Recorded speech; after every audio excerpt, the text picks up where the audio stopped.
دہلی کے وزیر اعلیٰ اروند کیجریوال نے کہا کہ وزیر اعظم نریندر مودی غیر بھارتیہ جنتا پارٹی ریاستی حکومتوں کو گرانے کے لیے مرکزی تفتیشی بیورو اور انفورسمنٹ ڈائریکٹوریٹ کا استعمال کر رہے۔ وزیر اعلیٰ اروند کیجریوال نے نامہ نگاروں سے کہا کہ فی الحال وزیر اعظم کا کام کرنے کا انداز ایسا ہو گیا ہے کہ اگر ملک کی کسی بھی ریاست میں بی جے پی کے علاوہ کسی اور پارٹی کی حکومت ہے تو وہ اس حکومت کو کام کرنے نہیں دے گی۔ یہ بہت خطرناک ہوتا ہے۔ ہم انتخابات میں ایک دوسرے کے ساتھ مل کر لڑتے ہیں، لیکن جب انتخابات کے بعد کسی ریاست میں حکومت بن جاتی ہے تو پھر وزیر اعظم کی ذمہ داری ہوتی ہے کہ وہ اس حکومت کو مکمل سپورٹ کرے، اس کے ساتھ کھڑے ہو جائے اور اچھے کام کرنے میں حکومت کی مدد کر دے۔ اس کے برعکس ہمارے ملک کے وزیر اعظم نے ٹھان لی ہے کہ اگر وہ بی جے پی کو ووٹ نہیں دیتے اور کسی دوسری پارٹی کو حکومت بناتے ہیں تو وہ کسی بھی حالت میں اس حکومت کو چلنے نہیں دیں گے۔ وزیر اعظم ایک کام یہ بھی کرتے ہیں کہ اگر بی جے پی کے علاوہ کسی اور کی حکومت بنتی ہے تو وہ ای ڈی سی بی آئی کو ان سارے لیڈروں پر چھوڑ دیتے ہیں، وہ انہیں گرفتار کر لیتے ہیں، مختلف طریقوں سے ان پر تشدد کیا جاتا ہے، انہیں ہراساں کرتے ہیں اور ان کی پارٹی کو توڑ کر حکومت گرا دیتے ہیں۔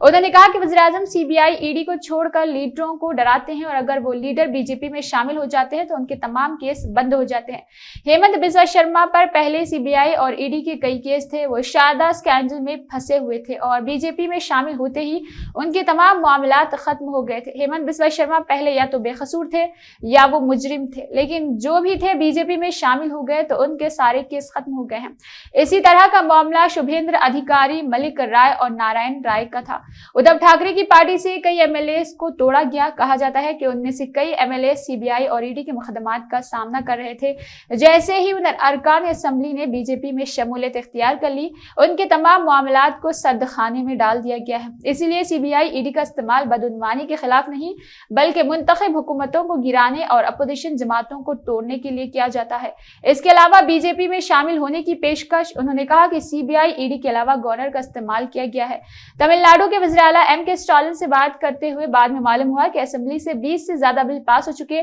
لیکن گورنر ان پر دستخط نہیں کر رہے۔ اسی طرح تلنگانہ کے وزیر اعلیٰ کے چندر شیکھر راؤ نے کل سپریم کورٹ میں ایک مقدمہ دائر کیا گیا تھا کیونکہ گورنر کے بہت سارے بل لے کر بیٹھے ہیں اور ان پر دستخط نہیں کر رہے۔